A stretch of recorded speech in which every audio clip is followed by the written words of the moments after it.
द्रौपदी महाराज द्रुपद की कन्या थी, पुत्री थी। ऐसा वर्णन है कि महाराज द्रुपद एवं द्रोणाचार्य दोनों ही एक साथ गुरुकुल में पढ़ते थे और वहां पर दोनों में घनिष्ठ मित्रता थी। हालांकि उस समय महाराज द्रुपद बहुत बड़े राज्य के राजा थे और द्रोणाचार्य एक साधारण परिवार के, ब्राह्मण परिवार के पुत्र थे। फिर भी क्योंकि द्रोणाचार्य में अत्यंत योग्यताएं थी, वो सभी प्रकार के विज्ञान को, धनुर्विद्या को, नाना प्रकार के जितने भी पाठ पढ़ाए जाते सभी को बहुत जल्दी ही ग्रहण कर लेते, सीख लेते। और द्रुपद नहीं सीख पाते, तो हमेशा द्रोणाचार्य द्रुपद को सिखाते, मदद करते। ठीक है ना? जैसा होता है क्लास में दो बच्चे हों और एक बहुत इंटेलिजेंट है, दूसरा कमजोर है, तो एक दूसरे की मदद करता है। तो द्रोणाचार्य हमेशा द्रुपद की मदद करते थे, इसलिए द्रुपद उनके प्रति हमेशा कृतज्ञता का बोध करता था, इंडेप्टेड। और इस प्रकार से अनेक दिन बीतने पर द्रुपद के मन में बहुत ही प्रेम जागृत हुआ, स्नेह हुआ। और एक दिन द्रुपद ने द्रोणाचार्य जी से बुला करके एकांत में मन की एक बात को कहा। उसने कहा, देखिए आप मेरे इतने अच्छे मित्र हो, इसलिए मैं आपको कुछ देना चाहता हूं। आपके जीवन में कभी भी कोई जरूरत पड़े, कोई आवश्यकता हो, तो आप निसंकोच मेरे पास चले आना और मैं आपकी वो इच्छा पूरी करूंगा। इस बात में कोई संदेह नहीं है, यह मेरा वचन है, एक क्षत्रिय का वचन है। हालांकि द्रोणाचार्य एक ब्राह्मण के पुत्र थे, परंतु वो युद्ध कला में इतने निपुण हो गए। He became expert in all the different forms of fighting with arms and weapons.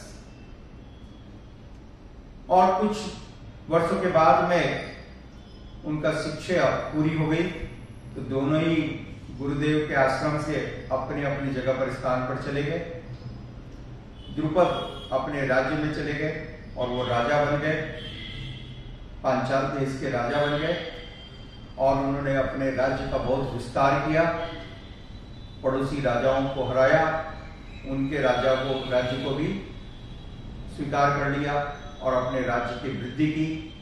और द्रोणाचार्य जब वापस अपने घर आए तो द्रोणाचार्य बहुत प्रयास करने के बाद भी धन का संचय नहीं कर पाए, आर्थिक रूप से प्रगति नहीं कर पाए। और फिर द्रोणाचार्य का विवाह हुआ कृपाचार्य की बहन, जुड़वा बहन कृपी के साथ। और कृपी के साथ विवाह होने के बाद उनका एक पुत्र हुआ जिसका नाम आप जानते हैं, अश्वत्थामा। तो ये बहुत गरीब थे। एक दिन अश्वत्थामा का उसके मित्रों ने बहुत मजाक उड़ाया, उपहास कर रहे थे। कैसा उपहास किया कि उन्होंने अश्वत्थामा को एक ग्लास में चूना घोल करके पानी में दे दिया, देखो ये पियो, ये दूध है। क्योंकि अश्वत्थामा ने जीवन में कभी दूध का स्वाद नहीं चखा था, वो इतने गरीब थे। तो अश्वत्थामा ने उस ग्लास को पिया, परंतु बहुत ही उसका मुंह खराब हो गया, स्वाद मुंह का बिगड़ गया। तो उसने बहुत ही चारा बनाया और द्रोणाचार्य देख रहे थे। उनके मन में बड़ी ग्लानि हुई कि मेरी कैसी परिस्थिति है, मैं अपने पुत्र को दूध भी उपलब्ध नहीं करा सकता हूं। और उनकी पत्नी ने भी ये देखा तो बहुत दुखी हुई और उन्होंने द्रोणाचार्य से कहा, देखिए कोई व्यवस्था कीजिए जिससे हमारे पुत्र को कम से कम दूध तो मिल सके, एक गाय की व्यवस्था हो जाए। वो कोई बहुत बड़ी संपत्ति नहीं चाहते थे। तो द्रोणाचार्य ने कहा, ठीक है, मेरा एक मित्र है और वो बहुत बड़ा राजा बन चुका है, मैं उसके पास याचना करता हूं, शायद वो जरूर मेरी इच्छा को पूर्ति करेंगे। और द्रोणाचार्य फिर महाराज द्रुपद के पास पहुंचे और किंतु द्रुपद ने उनको पहचानने से भी मना कर दिया। तब द्रोणाचार्य ने उनको याद दिलाया, देखिए हम दोनों साथ में पढ़ते थे, मैं दुर्बल हो गया हूं और कृशक हो गया हूं कुपोषण के कारण, परंतु मैं वही द्रोण हूं जो आपकी हमेशा मदद करता था, मैं आपका मित्र हूं। इस पर द्रुपद बहुत नाराज हो गए। कैसी बात करते हो मित्रता की? मित्रता होती है समान के लोगों में। मैं आपको कुछ नहीं जानता हूं, कौन हो आप? तो द्रोणाचार्य ने कहा, अच्छा ठीक है, मैं आया हूं, मुझे कृपा करके एक गाय दान में दे दो। तो द्रुपद बहुत ही उनको लज्जा आई कि सारे लोगों के सामने, राज दरबारियों के सामने ऐसा प्रतीत होगा कि मैं इनका मित्र हूं। तो द्रुपद ने कहा, मैं आपको कुछ भी नहीं दे सकता हूं, आप जाइए यहां से, मैं आपको नहीं पहचानता हूं। कोई भी अपने आप को मेरा मित्र बताता है, सारे लोगों की आदत है, सब गरीब लोग ऐसा ही करते हैं। तो द्रुपद बड़े ही लज्जित हुए और लज्जित होकर के वहां से चले आए, बहुत दुखी हुए। और फिर आने के पश्चात उन्होंने अपने युद्ध की विद्याओं को सिखाना प्रारंभ किया, अपना एक गुरुकुल स्थापित किया और इतने प्रवीण तो थे, he was an expert in all the type of weaponry. तो द्रुपद महाराज ने, द्रोणाचार्य जी ने लोगों को, सभी को धनुर्विद्या सिखाना शुरू किया, नाना प्रकार की युद्ध की कलाओं के अंदर ट्रेनिंग देने लगे। और तब पांडु के पुत्र पांचों पांडव उनके छात्र बने और साथ ही साथ कौरव वो भी उनके छात्र हुए उसी पाठशाला में। इतनी प्रसिद्ध हुई, सब उनके स्टूडेंट बन गए और उन्होंने उनको बहुत ही मनोयोग के साथ युद्ध की कलाओं में निपुण किया, एक्सपर्ट बनाए। और जब उनकी शिक्षा पूरी हुई तो सारे शिष्यों ने गुरु दक्षिणा के लिए पूछा, हे गुरुदेव, हम आपको क्या दक्षिणा दे सकते हैं? तो द्रोणाचार्य जी ने कहा, ये द्रुपद अत्यंत अहंकारी है और उसको बंदी बना करके लाओ। तो दुर्योधन गए, परंतु दुर्योधन उसको परास्त नहीं कर पाए, तो अपने 100 भाइयों के साथ, और उनसे पराजित हो गए। और फिर अर्जुन गए और अर्जुन ने द्रुपद को परास्त कर दिया, उसकी पूरी सेना को परास्त कर दिया और महाराज द्रुपद को बंदी बनाया, बांध करके उनको लेकर गए, द्रोणाचार्य के चरणों में उनको रख दिया। यह है आपका अपराधी, अब आप जैसा चाहें इसे दंड दें। तब द्रुपद ने बताया, उन्होंने अपनी हार को स्वीकार किया और द्रोणाचार्य ने उनसे कहा कि अब अपना आधा राज्य उनको दे दे, हाफ द किंगडम, क्योंकि ऑलरेडी वो युद्ध हार चुके हैं। और द्रुपद ने अपना आधा राज्य द्रोणाचार्य को दे दिया, गंगा नदी के दक्षिण का भाग द्रोणाचार्य को दे दिया। और तब द्रोणाचार्य ने उनको याद दिलाया, देखो तुमने कहा था मित्रता बराबर वालों में होती है, अब आधा राज्य तुम्हारा है और आधा मेरा है। तो इस प्रकार से द्रुपद बड़े ही लज्जित हुए, उनको बड़ी लज्जा आई, सबके सामने उनकी इतनी बेइज्जत हुई और फिर द्रुपद को उन्होंने मुक्त कर दिया। तो भगवत गीता में भगवान ने बताया कि जो व्यक्ति स्वाभिमान के साथ जीता है उसके लिए बेइज्जत होना एक प्रकार से मृत्यु से भी ज्यादा भयानक है। तो द्रुपद को अपने मन में बड़ी ग्लानि होने लगी और द्रुपद बदला लेने के लिए सोच रहे थे, किस प्रकार से मैं इस अपमान का बदला लूं। तो द्रुपद इस प्रकार से एक योग्य ब्राह्मण की तलाश कर रहे थे जो उनको विशेष शक्तियां प्राप्त करने में सहायता करे। और तब उन्होंने अपने राज्य में एक दिन 2 विशेष कर्मकांडी ब्राह्मणों को देखा, वेरी पावरफुल ब्राह्मणस, जो बहुत ही अच्छे कर्मकांडी ब्राह्मण थे, नाना प्रकार के यज्ञ संपन्न करने में महारत हासिल किए थे। वो थे यक्ष और उपायक्ष।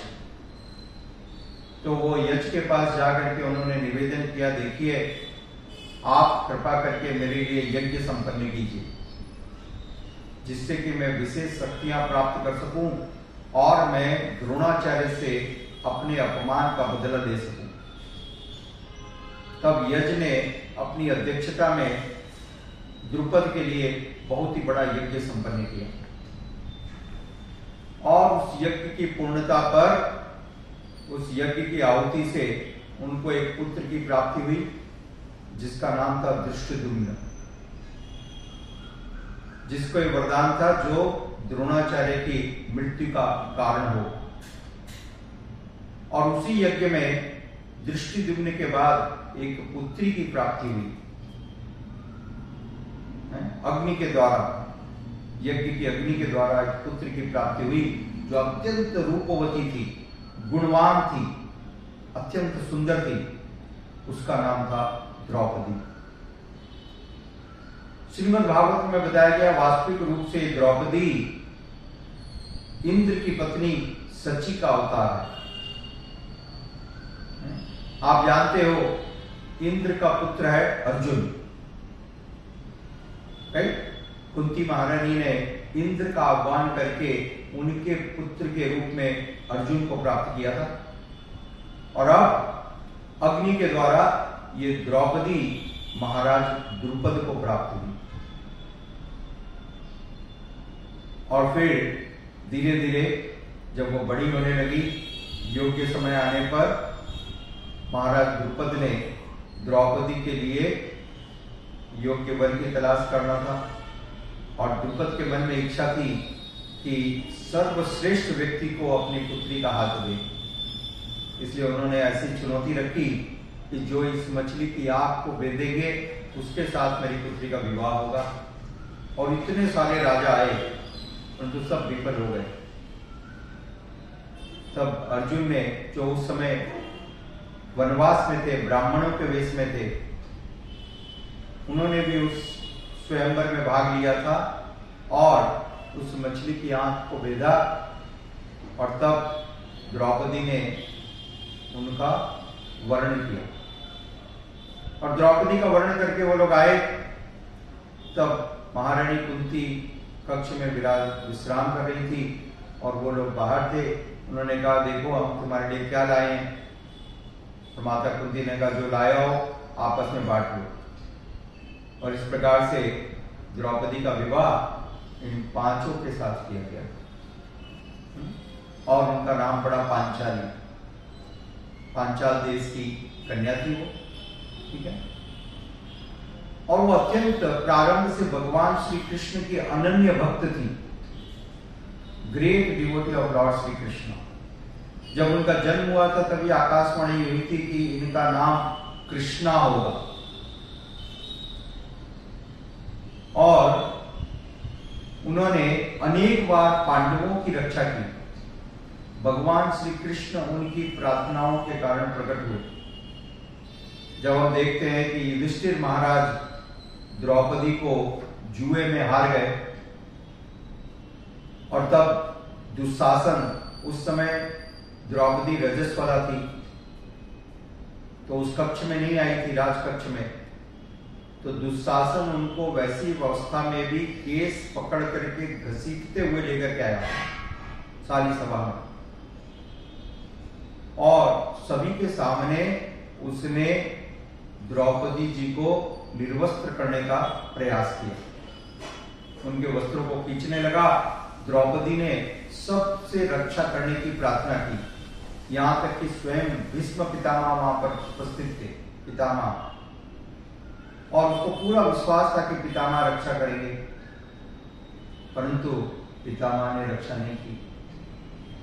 भीम खड़े होने के लिए तैयार थे, तत्पर सबका वध करने के लिए, परंतु युधिष्ठिर महाराज ने भीम को इशारे से बैठा दिया। अर्जुन कुछ नहीं कर पाए, विवश थे। कृष्ण कृपा मूर्ति श्री लयसी भक्तिवेदांत स्वामी प्रभुपाद जी लिखते हैं, ऐसा क्यों हुआ? श्रील प्रभुपाद जी लिखते हैं, ऐसा ये जो सारी घटना हुई ये इस बात को समझाने के लिए है कि जुआ इतनी बुरी आदत है। इस जुए के कारण युधिष्ठिर महाराज को इतनी ग्लानि हुई, और देखिए द्रौपदी जी को निर्वस्त्र करने का प्रयास किया गया। यह है जुए का परिणाम। स्वयं की पूरी इज्जत, पूरे परिवार की इज्जत, सबकी इज्जत समाप्त हो जाएगी कोई भी व्यक्ति यदि जुए में भाग लेता है। नहीं तो युधिष्ठिर महाराज को कभी ऐसा नहीं हो सकता था, द्रौपदी को कभी कोई निर्वस्त्र करने का साहस नहीं कर सकता था, दुस्साहस नहीं कर सकता था।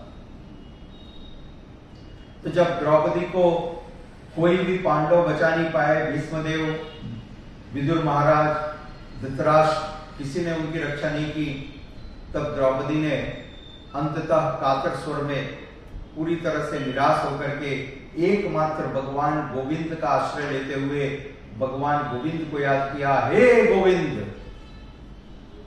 और तुरंत भगवान श्री कृष्ण वहां पर प्रकट हुए। और उस दिन भगवान ने अपना एक अद्भुत रूप लिया, अद्भुत अवतार। आपने भगवान के मत्स्य अवतार, कूर्म अवतार, वामन अवतार, राम अवतार के बारे में सुना, परंतु उस दिन भगवान का एक अद्भुत अवतार हुआ, वो था वस्त्रावतार। भगवान वस्त्र के रूप में अवतरित हुए और द्रौपदी जी का वस्त्र बन गए, और इतनी अद्भुत तरीके से वस्त्र बने कि दुशासन, जिसमें 10,000 हाथियों का बल था, वो लगातार उनका चीर, उनकी साड़ी को खींचते गया, खींचते गया, खींचते गया, खींचते गया, खींचते गया। वो राजमहल का कक्ष उनके वस्त्र से भर गया, ऊपर तक पर्वत के समान। फिर भी वस्त्र में कमी नहीं हुई। दुशासन थक गया, कंप्लीटली टायर्ड, पसीने आ गए, निढार हो गया। और सबसे बड़ी आश्चर्य की बात जो समझने की है वो ये कि हर क्षण दुशासन को लगता था कि अब ये आखिरी राउंड है, परंतु अंत आ ही नहीं रहा था। और द्रौपदी की कमर उतनी की उतनी ही थी। ऐसा नहीं थी कि द्रौपदी जी के ऊपर, कमर के ऊपर 100 बार, 500 बार, 1000 बार कपड़े को लपेट दिया गया हो, जैसा कोई भी माता अपनी साड़ी पहनते समय करती है, ठीक है ना। तो उस केस में क्या होगा, कमर जो है इतनी चौड़ी हो जाएगी, जहां पर यदि 1000 बार कपड़े को लपेटा तो कमर पर ही रहेगा ना, तो कमर क्या होगा, इतनी बड़ी हो जाएगी।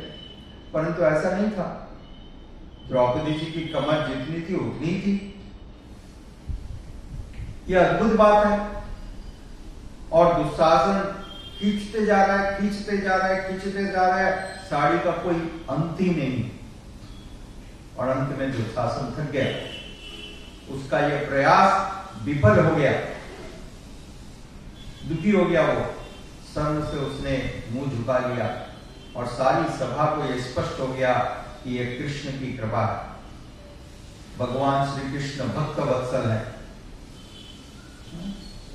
इस प्रकार से अनेक उदाहरण देखने मिलते हैं हमको।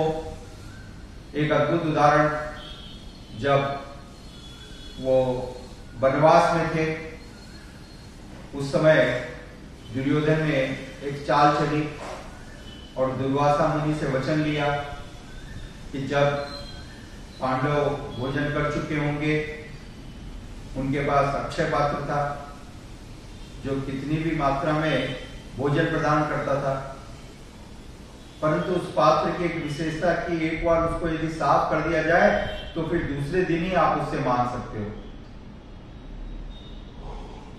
तो दुर्योधन ने दुर्वासा मुनि से कहा कि जब वो अपने पात्र को साफ कर चुके हो उसके बाद आप जाइएगा, और अकेले मत जाइएगा, शिष्यों के साथ जाइएगा।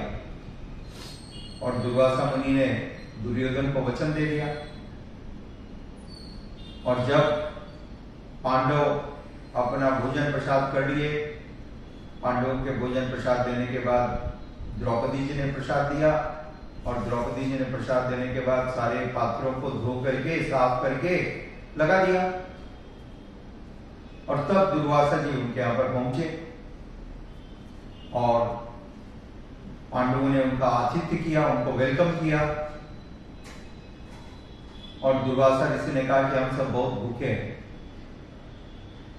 हमारे लिए प्रसाद की व्यवस्था करो। और यह तो स्वाभाविक है, ये प्रत्येक क्षत्रिय का धर्म है कि ब्राह्मणों की सेवा करें, उनका आतिथ्य करें। तो युधिष्ठिर महाराज ने उनको आतिथ्य किया और उनसे निवेदन किया, ठीक है मैं व्यवस्था करता हूं और आप स्नान कर लें और संध्या करके आए, तब तक प्रसाद जो है आपके लिए। और आप कल्पना कीजिए कि वो तो जंगल है, वहां कोई सुपरमार्केट नहीं है कि जल्दी से जाएं, एक लिस्ट दे दें और सारी सामग्री मिल जाए। परंतु दुर्वासा मुनि अपने 60,000 शिष्यों के साथ आए थे। इतने लोगों के लिए इतने कम समय में सारी व्यवस्था होना, सारी सामग्री आना, रसोई बनना, ये कैसे संभव है? इसलिए पांचों पांडव अत्यंत चिंतित हो गए कि अब तो ये महाविपत्ति है। इतनी बार हम बच गए, परंतु अब तो बचने का कोई उपाय नहीं दिखाई दे रहा है। दुर्वासा मुनि के श्राप से हम मृत्यु को प्राप्त करेंगे और हमारा पूरा वंश भी कलंकित होगा कि हम ब्राह्मणों की सेवा नहीं कर पाए। तो अत्यंत खिन्न थे, अत्यंत चिंतित थे। और तब द्रौपदी जी ने, माता द्रौपदी ने फिर कृष्ण को याद किया। यह भक्त का लक्षण। भक्त हर प्रतिकूल परिस्थिति में, अनुकूल परिस्थिति में भगवान को ही याद करते हैं, उनकी शरण लेते हैं, उनको उन पर विश्वास है। तब भगवान श्री कृष्ण वहां पर प्रकट हुए और भगवान ने द्रौपदी से कहा, द्रौपदी आश्चर्य में पड़ गई, आप यहां पर आए हो। और कृष्ण ने कहा मैं भी बहुत भूखा हूं। द्रौपदी ने कहा अभी तो हमारी परेशानी इतनी बड़ी हुई है कि दुर्वासा आए हैं और उनके इतने सारे शिष्य हैं, उनके लिए भोजन की व्यवस्था करना, अभी हम उसकी तैयारी कर रहे हैं, प्रयास कर रहे हैं, और आप भी भूखे हो, कैसे संभव है? अत्यंत चिंतित थी। तब कृष्ण ने कहा कि ठीक है आप पात्र लाओ। द्रौपदी ने कहा पात्र तो मैंने साफ करके रख दिया है, अब उसमें कुछ भी नहीं है। और कृष्ण ने कहा नहीं, मेरे को बहुत भूख लगी है, मैं रुक नहीं सकता हूं, आप लाओ पात्र, देखता हूं। और द्रौपदी ने वो पात्र दिया, अक्षय पात्र दिया उनके हाथ में। और तब कृष्ण ने उसका निरीक्षण किया और देखा कि उनके पेंदी में कहीं पर एक छोटी सी कणिका लगी हुई थी, चावल के दाने। तो कृष्ण ने उस कणिका को निकाला और उसको स्वीकार किया, और उसको स्वीकार करके डकार ली। और इधर दुर्वासा मुनि जो अपने शिष्यों के साथ नदी में स्नान करने के लिए गए थे, जहां पर उनका ये प्लान था कि वो स्नान करके संध्या वंदन करके आके प्रसाद लेंगे, तो सारे के सारे शिष्यों को जोर जोर से डकार आने लगी और सबका ऐसा लगा कि उनका पेट एकदम गले तक भरा हुआ है, अप टू नेक। और दुर्वासा मुनि को भी बार बार डकार आने लगी, उनका भी पेट पूरा भर गया, सारे शिष्यों का पेट भर गया। तो ऐसी परिस्थिति में शिष्य लोग एक दूसरे की तरफ देखने लगे कि अब प्रसाद लेने कैसे जाएंगे। और तब भगवान श्री कृष्ण ने भीम जी से कहा, भीम जाओ और दुर्वासा मुनि और उनके शिष्यों को बुला करके लाओ प्रसाद के लिए। भीम ने सोचा कैसे बुलाऊं, यहाँ तो कोई तैयारी नहीं है, परंतु कृष्ण की बात को मानते थे। तो कृष्ण की बातों को मान करके वो चले गए और उन्होंने देखा वन के दूसरे तरफ नदी में उनके शिष्यों को स्नान करते हुए, तो उनको बुलाया, दुर्वासा मुनि आइए प्रसाद तैयार है। और दुर्वासा मुनि ने देखा, उनके शिष्यों ने देखा भीम को और भीम के हाथ में उनकी गदा को, तो सब चिंतित हो गए कि अब तो हम लोग प्रसाद ले नहीं सकते हैं, पेट इतना भरा हुआ है, और यदि नहीं लेंगे और इतनी तैयारी हुई तो भीम जो है फिर तो हमारे लिए जीवन के लिए खतरा है। तो उन्होंने आपस में इशारा किया और दुर्वासा मुनि ने भी उनके इशारे को समझा और सब के सब गंगा के दूसरे तरफ से निकल करके तीव्र गति से चले गए। भीम आवाज लगाते रह गए, कोई भी नहीं आया। तो इस प्रकार से अद्भुत तरीके से भगवान श्री कृष्ण ने अनेक बार उनकी रक्षा की। भगवान उनकी रक्षा के लिए हमेशा तत्पर रहते हैं। और साथ ही सुंदर वर्णन है किस प्रकार से माता द्रौपदी ने सदैव भगवान श्री कृष्ण को प्रसन्न किया अपनी भक्ति के द्वारा, सेवा के द्वारा। भगवान पांडवों की रक्षा के लिए हमेशा तत्पर रहते थे। जब वो अज्ञातवास में थे तो अज्ञातवास में वहां पर उनकी सुंदरता को देख करके विराट के राज्य में राजा विराट के यहाँ पर कीचक उनकी सुंदरता पे मोहित हो गया।